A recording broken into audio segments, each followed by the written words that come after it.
Somewhere north of the town, past the river that never stops whispering, there is a forest that no one names anymore. Every map used to show it, a thick green mass shaped like a sleeping animal. But over time, the ink faded, lines blurred, as if the paper itself was trying to forget. They say the forest isn't haunted in the usual way. There are no screams, no vengeful things waiting behind the trees. Just silence, and sometimes points of light. Light that moves, that breathes, that seems to listen. I came here to follow it, not to understand, but to see what it wanted me to remember. The trail begins with the smell of wet pine and old smoke.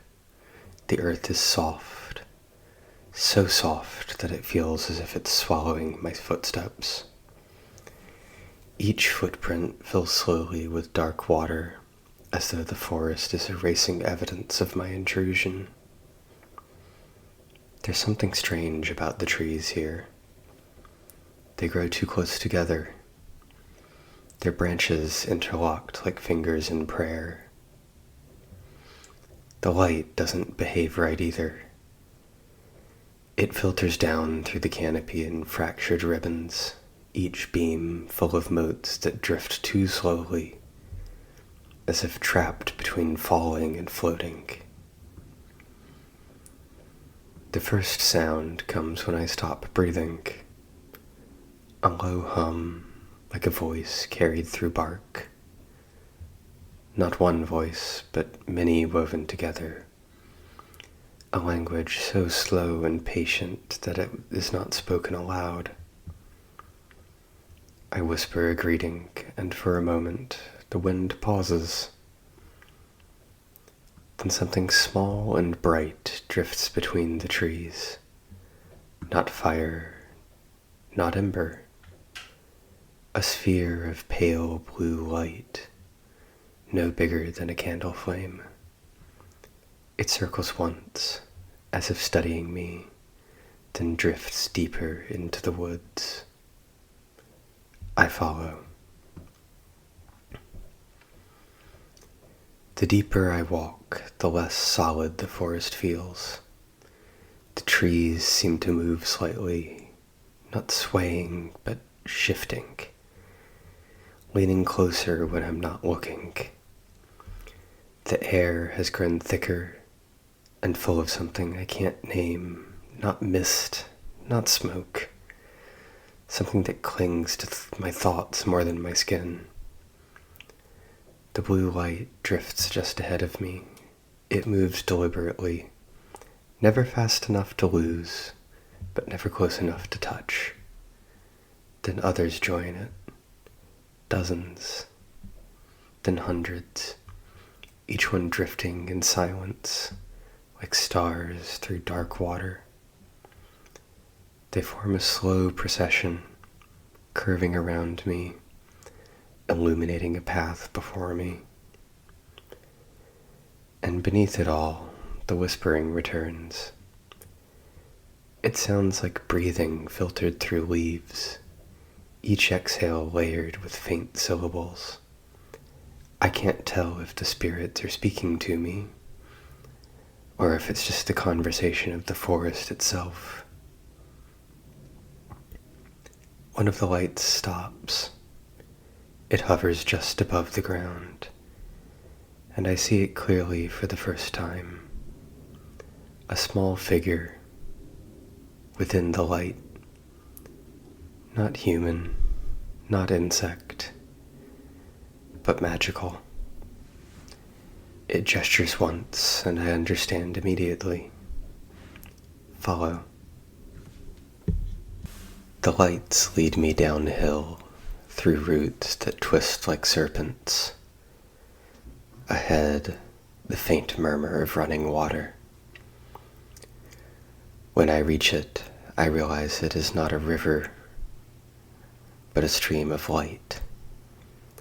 A stream of tiny orbs moving together, flowing through the soil, weaving between roots and stones, each one faintly transparent, and within each, a soul.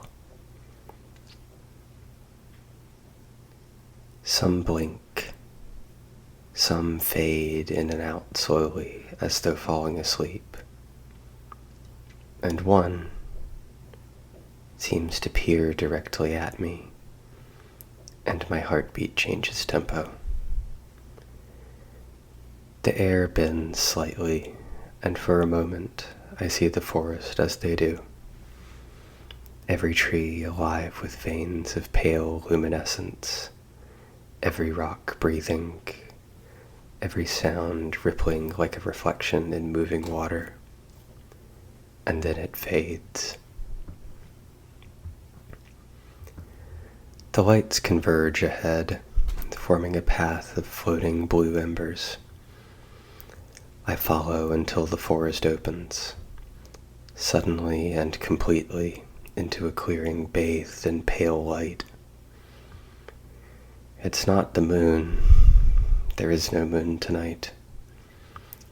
The glow comes from the ground itself, from a ring of stones half sunken into the moss.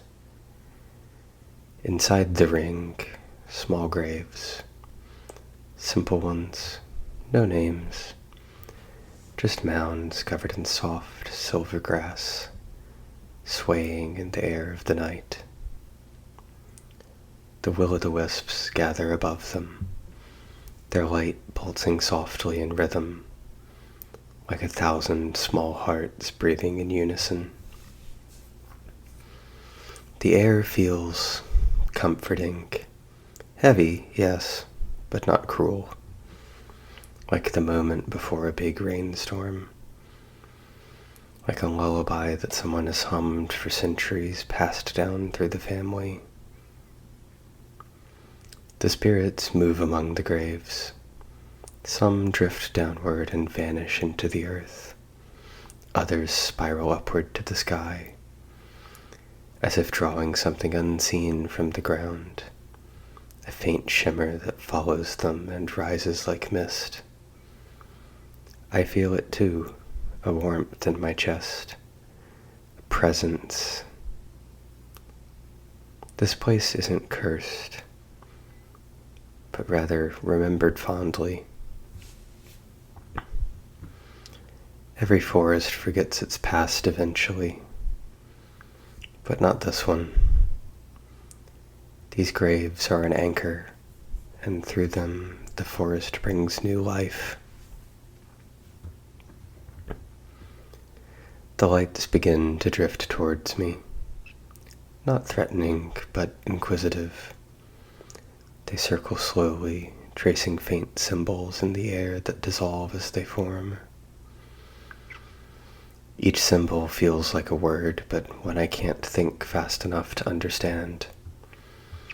They hum softly, a harmony that resonates through my ribs. And for a brief heartbeat, I understand what they're saying. Not through meaning, but through feeling. They tell me they see me and will remember me. It's not a welcome, it's more of an acknowledgement. The forest doesn't want me to worship it. It only wants me to witness that it still exists. Then, just as slowly, the lights begin to scatter, drifting outward, vanishing between the trees. The clearing dims and the graves go quiet, but the warmth remains, a pulse beneath the soil, a quiet reminder that something here chose to stay kind, long after everyone else forgot how. I leave the clearing just as dawn begins to touch the night sky. The forest hums with the first hints of daylight. The subtle, rhythmic indications of life. Behind me, I watch as the path closes up. Branches knit together. The trail dissolves into mist. By the time I reach the edge of the forest, I can't remember where the clearing was, nor can I see how to get there. I only remember the light and the feeling that the trees were listening. Sometimes, at night, I still see that blue glow I remember in the corner of my room. Not bright enough to wake me, but just enough to remind me that something out there remembers me. If you ever see lights in the forest, don't run, don't speak, just listen. They're not trying to haunt you.